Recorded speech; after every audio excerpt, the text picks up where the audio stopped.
There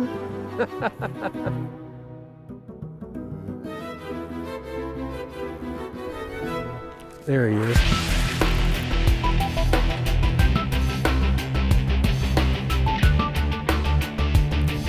There's one. Right there. Look at him. Look at him. See him coming up all together? That is so cool. There are 4 spotted bass there.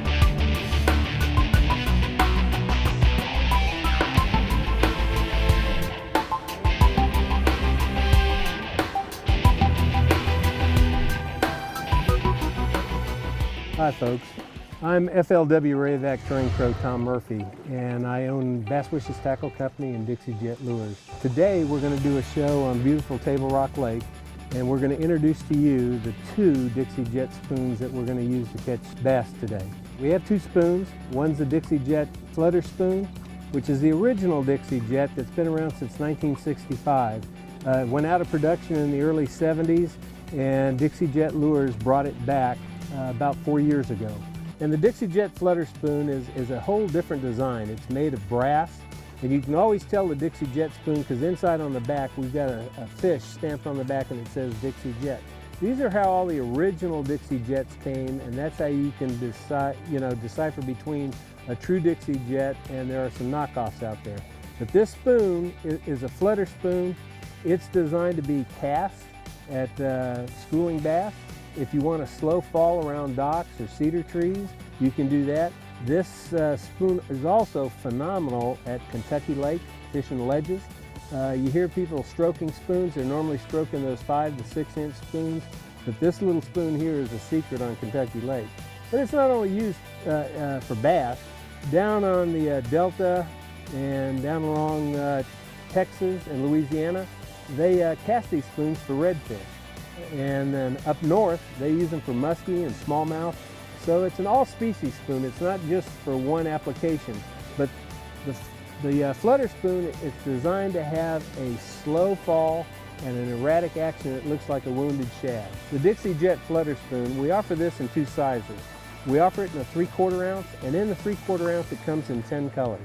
On the 1/2 ounce, which is the second size, it's a lighter spoon. This is the one that they use down on the Delta. They use it on the flats for redfish. We offer it in 5 different colors. On the flutter spoon, the components that we use are really high-end quality stuff. We use a Mustad triple grip treble hook, and we use high-end split rings. Also, the actual spoon itself is made with marine-grade brass. And brass gives it a unique sound when it's traveling through the water, when it bounces off of trees, when it bounces off of metal dock supports. And then when we have it plated, our plating is special. The gold spoon that I'm holding here, we use a 24 karat gold plate. So it's a high-end spoon. And then we also have the nickel spoon, and we also have the copper spoon. And the plating on these is just phenomenal. It's just very good. It gives great reflection in the water. It brings the bass to the spoon. The second spoon we have that we're going to discuss is a slab spoon, and it's a 7/8 ounce vertical jigging spoon. This spoon, you can cast it short distances. It will flutter about 2 or 3 times, and then it will hit an apex and just drop like a bullet. It's designed to catch a reaction strike. There he is, right there. For the bass that are suspended. We throw this a lot of times around the cedar trees. We throw it around the docks primarily, but you can also throw these and stroke them at Kentucky Lake or any place where there's ledges. We also use high-end components here as well. We use a very high-grade barrel swivel that does not rust. We use a triple grip, Mustad triple grip hook, because when you hook spooning fish, they come up hot. They're coming from very deep to very shallow, and when they come up, first thing they want to do is throw this spoon. They want to shake it out of its face. These triple grips, when you hook a fish with a triple grip, normally they are not coming off. They stay stuck. The spoon itself is poured with lead. It's a very pure lead that comes out of the Missouri Doe Run lead mines, and my manufacturer, this spoon, only uses the high-end lead for these particular spoons. This spoon, again, is designed to invoke a strike on a fast fall. You'll get a couple quick flutters out of it left and right, and then it's going to head south. And the whole purpose is to blow by the fish's face and make him turn and dive and attack that bait. The neat thing about fishing these spoons is when you're actually vertically jigging them, You'll go over a school of bass. There's a school of fish going by. They're suspended anywhere from about 5 foot to 10 foot, and I just got one right there. You'll drop a spoon down there, and you'll be, as it's falling, the fish will normally let you know at what depth they're at. You'll just feel a quick, subtle tick on your thing, or the line will just start falling. Immediately set that hook. There's one. As you're bringing that fish up, the whole school is going to start rising with that fish. There are 4 spotted bass there. And I'm surprised some of the others haven't tried to take it, because this is where you catch 2 and 3 fish at a time. And you can catch multiple fish on this spoon. Because of the treble hooks, a lot of times you'll catch doubles on the spoon as well. Folks, the neat thing about these spoons is they're all made in the USA. So when you're out shopping for a Dixie Jet spoon, keep an eye open for the red, white, and blue packaging. Everything is done in the United States. These spoons are assembled by the Sheltered Workshop. So we work very hard to keep jobs in America. You know, after spooning for several years, we've learned a couple tricks of the trade, and some of the things that I want to share with you all right now are things that aren't commonly known or aren't spoken about. One of the things I do with my spoons, they come from the factory with a barrel swivel on it.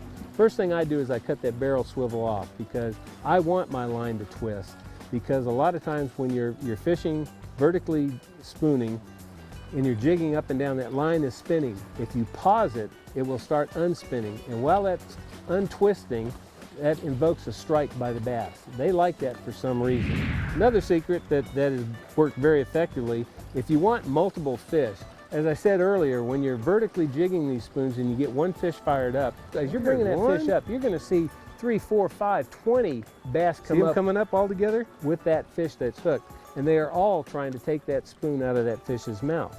So another technique that I use is I get this Gamakatsu G-Stinger hook, and I just loop it through the eye where the barrel swivel was at. It gives you that extra ability to catch another fish in that school as it's rising. Plus it has a little red tip on it that comes right out of the package, and bass have a tendency to hit red.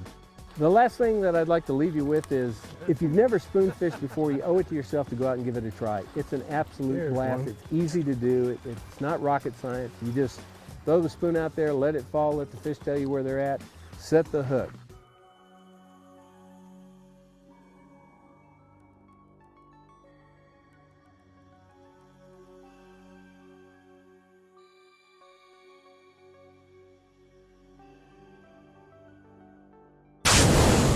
This has been a Talon Media production.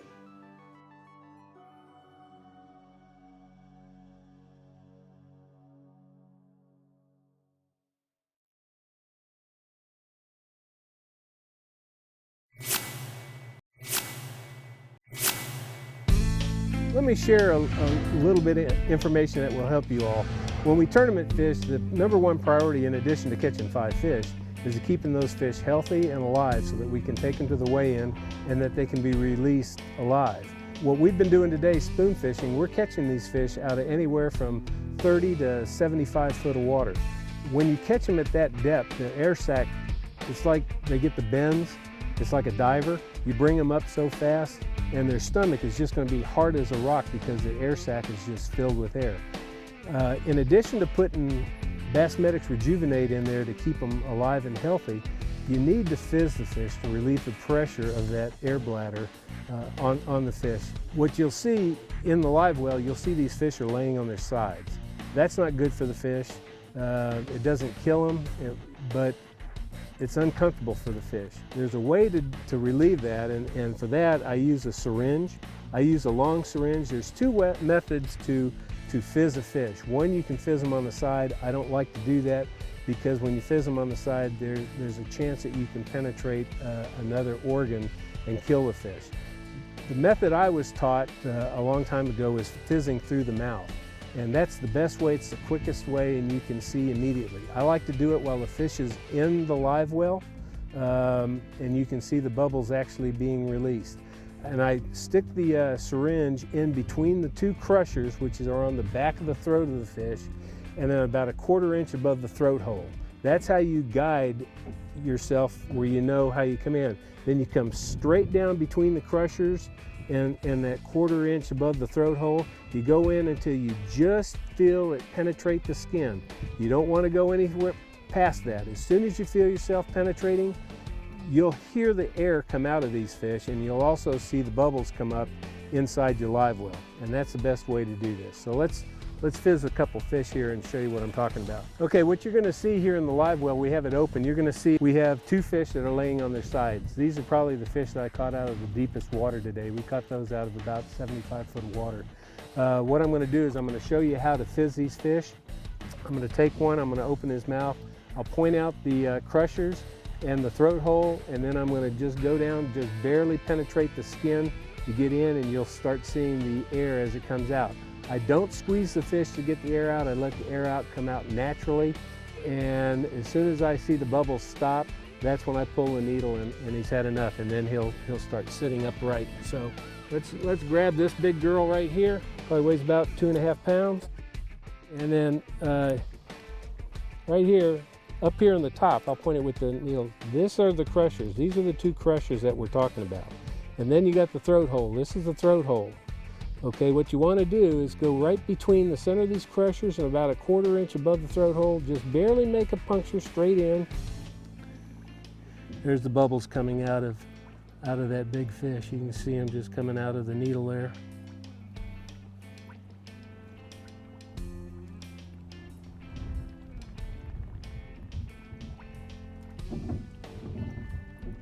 And I just wait until the bubbles stop or they start slowing down substantially. I can feel his gill plate pulsating against my thumb, so he's starting to feel a lot better.